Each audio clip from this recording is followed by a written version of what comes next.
Dili ko kalimota, dihang nag-eskwela pa ako kaniadto. May mga classmate ko nga kung pangutanon siya kung unsang iyang pangandoy nga maasawa.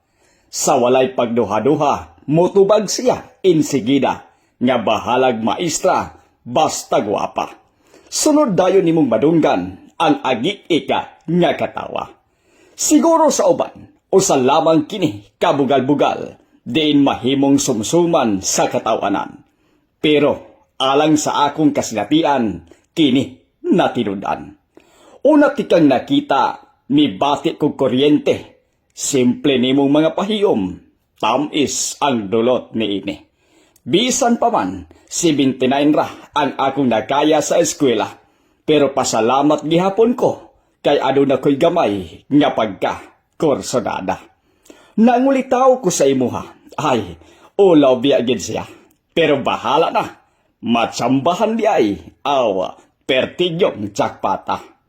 Wala ko damha, nag-yes yun ka sa kuha. Diyos ko Lord, nagmilagro giga. Naminyo yun ko ga, bahalag maestra, basta gwapa.